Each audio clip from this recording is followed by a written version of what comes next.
probing the unique qualities that mark those who disturb, challenge, and elude. It is the search for the original.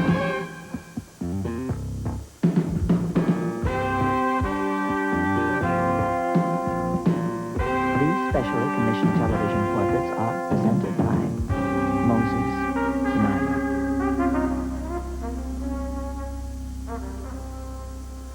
The easiest way to make the accomplishments of Linus Pauling plausible is to imagine that he is two people. And that is what the Soviets did. I was accustomed to calling myself Linus Pauling in Europe. That's what the Europeans called it, Linus Pauling. So I said, I'm Linus Pauling. I've come for my visa. No word from Moscow. Well, they said, there are two people. You are two people in the Soviet Union. First, there is Linus Pauling, who is the idealistic representative of the capitalistic West, who has developed theories of resonance in chemistry that are incompatible with dialectical materialism and such that no patriotic Soviet scientist will use them. But there is also Linus Pauling. And Linus Pauling is the great worker for world peace and friend of the Soviet Union, whom we are glad to welcome to Moscow.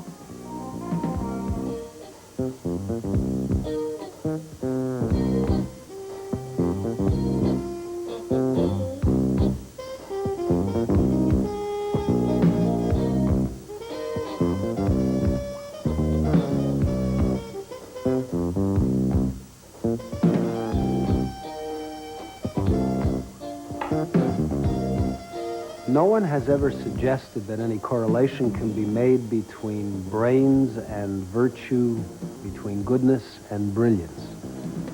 That is why perhaps the rarest double within the scope of human achievement is a Nobel Prize for Science and Peace, which is the unique achievement of Linus Pauling, chemist and peace activist, and this episode's original. Science is what he likes to do. Humanitarianism is what he feels he must do, even when that means fighting American politicians and public opinion, to dialogue with the evil empire or the medical establishment over what he considers their outmoded ideas concerning nutrition. He is now 90. A living advertisement for the vitamin regime he has advocated for 30 years and which he says can add 20 to 30 years to the average human lifespan. It is his age that makes it necessary for me to point out that the Wallace he mentions having campaigned for President of the United States is Henry Wallace in 1948 and not George Wallace in 1968.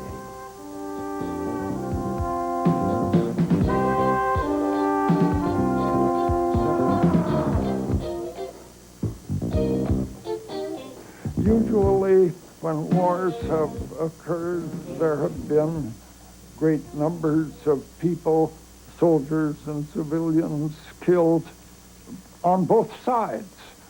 Millions or tens of millions of people killed in the First World War, the Second World War. Almost the same numbers on the two sides that were fighting each other. Now we've seen something different happen. A couple of decades ago, we were giving and selling to Iraq weapons, modern weapons, fancy weapons that have great destructive power. This was because we were supporting Iraq in the war with Iran. So we got rid of a large number of our pretty advanced weapons by giving them or selling them to Iraq. Then there came the war with Iraq. The United States, in the meantime, had gone ahead to develop even more advanced weapons. We had sold off our old-fashioned ones to Iraq. And this was no longer a war in the ordinary sense. My estimate is that 300,000 Iraqis were killed by our bombardment of Iraq. And the United States says that we lost 150 American soldiers. This means 2,000 people on one side killed per single person on the American side. This isn't, in my opinion, really a war. This was a massacre that was carried out. I never have advocated that the stockpiles of nuclear weapons just be destroyed, because I've said in the past, this just means that wars would start up using the very powerful and destructive conventional weapons, and this is what has happened. But we need to cut down the nuclear arsenals from their present completely insane level, hundreds of times the amount needed to destroy the countries, kill off most of or all of the people, to somewhat less, somewhat more rational level, and get control over the stockpiles of nuclear weapons, stop research and development in this field, just get control until the time comes when the idea of war has disappeared from the world. President Bush talks about a new order in the world. What is the new order going to be? If some nation behaves in a way that we don't like, are we going to go in and kill 2,000, kill them off at the rate of 2,000 to 1 using the weapons that we had? Are we going to continue that sort of immorality? Or is the United States going to follow a moral course in the future? So I think that people in the Western Hemisphere, all over the world, need to be educated about the nature of this most modern sort of war that has just now come into existence. The New World Order reminds me of Hitler and the Nazis. It perhaps should remind me also of the New Deal of President Roosevelt, but the New Deal was a New Deal for the poor and oppressed people, for the people out of work and with very low incomes, dealing with the problems of the Depression. The New Order, I think, was an indication that the United States is going to try to run the world to its own benefit. And that's mainly the benefit of rich people rather than of the people as a whole.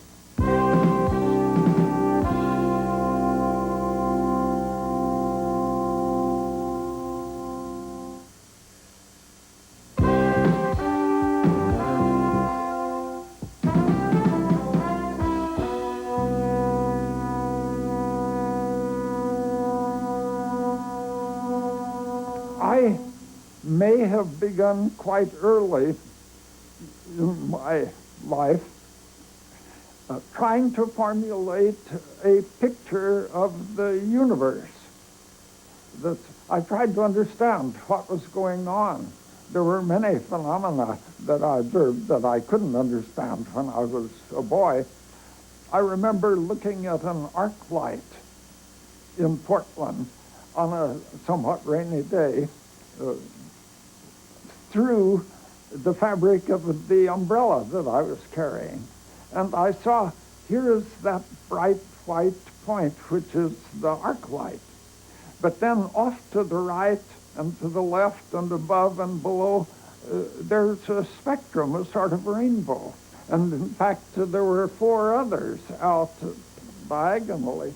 And I couldn't understand where these rainbows spectra came from. Well, of course, years later, I learned about diffraction, and much of my career has been based on the phenomenon of diffraction, because I've used X-ray diffraction by crystals and electron diffraction by gas molecules as my principal experimental techniques to study the nature of the chemical bond. You know, I've had many of these flashes of inspiration, and sometimes they come very fast. Part of the reason I think that I've had so many is that I know many different fields of science: mathematics, physics, and chemistry, mineralogy, and geology, say, biology, immunology. I've worked in many different fields.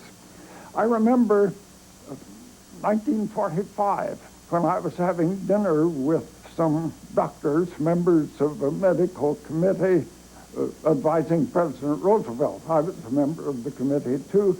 And one of the members of the committee, while we were sitting around at the dinner table, began talking about a disease, sickle cell anemia. I didn't know about this disease. He said, the red cells in the blood are twisted out of shape, and they get tangled up with one another. This interferes with the flow of blood, and the patients suffer a great deal and die young. And then he made a statement that set me off. He said, and they are sickled in this way in the venous blood. After the blood has become oxygenated in the lungs, they resume their normal shape. And immediately, within a few seconds, I think, a half a minute, I said, I think I understand that. This is a disease of the hemoglobin molecule. And the hemoglobin molecules clamp onto one another and form a long needle-shaped crystal that twists the red cell out of shape. And when the hemoglobin is oxygenated, the oxygen molecule is a bump on the surface of the hemoglobin that keeps the molecules from getting close enough together to clamp onto one another. Well, that was the birth of the whole concept of molecular diseases. A number of times I've been involved in scientific controversies, arguments about purely scientific matter, dealing even with the nature of the chemical bond, but in other fields too. Some of my work in the field of immunology was criticized. I always felt, after I had reached a certain stage in my career, that I could stand up for the conclusions that I myself had reached. I was not willing to back down, and this carried over into these other fields, political, social, economic questions. I was willing to attempt to analyze the questions, reach a conclusion about these questions, and then support it, even against criticism. At the same time, I was being criticized in the Soviet Union for my ideas about chemistry, and in the United States for my ideas about world peace. I was in the doghouse from both sides. One thing that I had in my favor was that I had already, by that time, developed quite a good reputation as a scientist. And I felt that attacks on me were apt to fail because of the fact that I had this reputation, whereas similar attacks on other scientists would be successful. I remember I spoke at a big meeting, 10,000 people in Los Angeles, for Wallace when he was with the third party candidate for the presidency.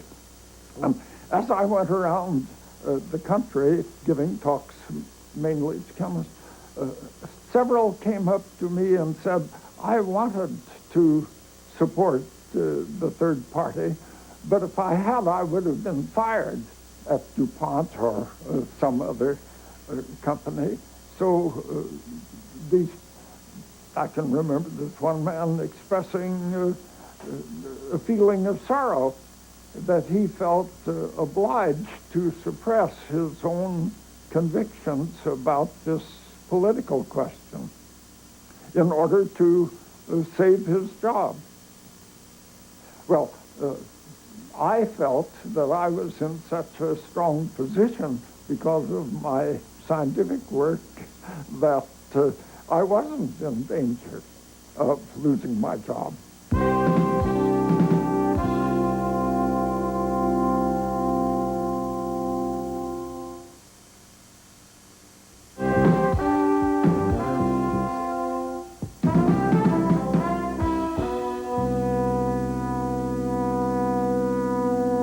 When I was perhaps 11, I went through a stage that I judge many young people do, of being a solipsist. I thought, what evidence do I have that the world that I seem to see around me exists except in my own imagination?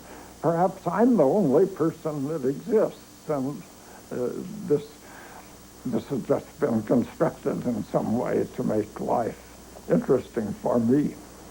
Well, I got over that very quickly, but I also pretty soon began asking, what is the evidence about revealed religion? Gradually decided that I didn't believe. It just didn't seem to me to be sensible to think of the universe being created by a God, whatever the God would be. So that brought an end to whatever worries I had about the future life after death. I didn't need to worry about that anymore. It may well be true of many people, scientists and others, that they are more effective in respect to developing their originality when they are young than when they are older. For one thing, their retrieval time, the time it takes to bring something out of your memory, gets longer as you get older. This means that young people can just think faster than old people. A part of this may be that old people have such a tremendous library of remembrance of memories that it takes longer to scan it than for young people who haven't yet completed their library of memories.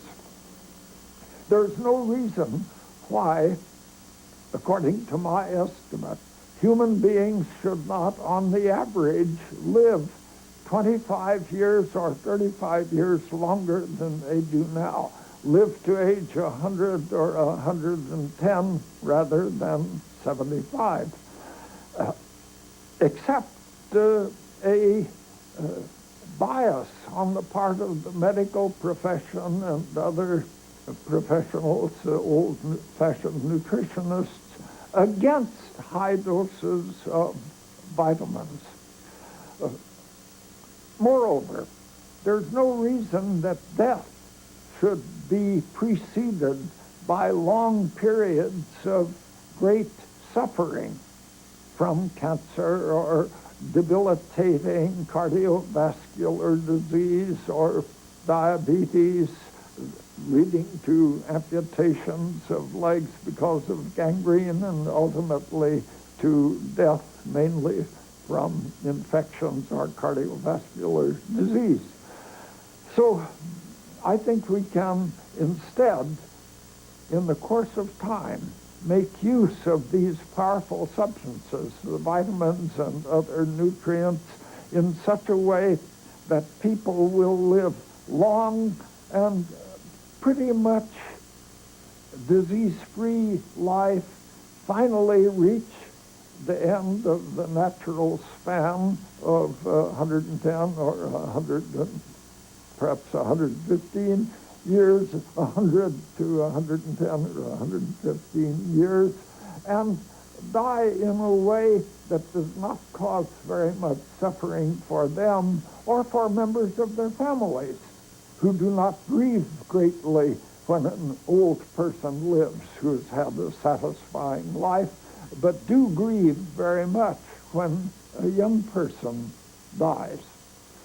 So I feel pleased to think, first, that perhaps I was in some part responsible for stopping the testing of nuclear weapons in the atmosphere that were liberating carbon-14 and the fission products that were causing people to die in larger amounts than necessary of cancer and causing defective children to be born who would not otherwise have had these serious defects.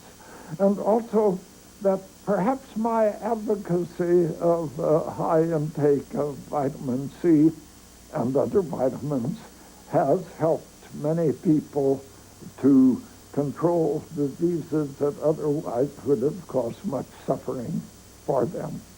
But I'm also happy to think that back especially in the 1930s, from 1926 on, I was able to make a contribution to the whole field of chemistry and to some extent other scientists that has at least permitted scientists to have more satisfying lives.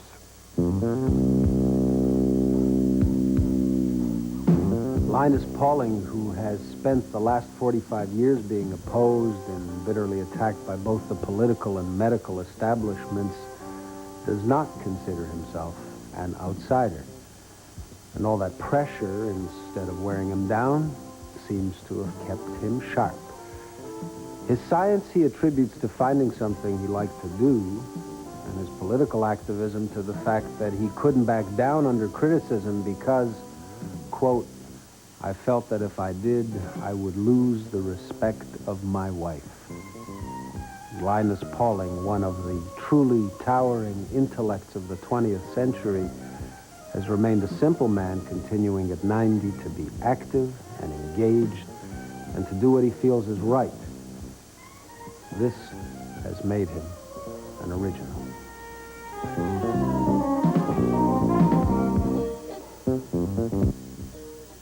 Clint Eastwood, he can be funny too, you know, stars in Every Which Way But Loose, a great movie coming up after the fun of SCTV next.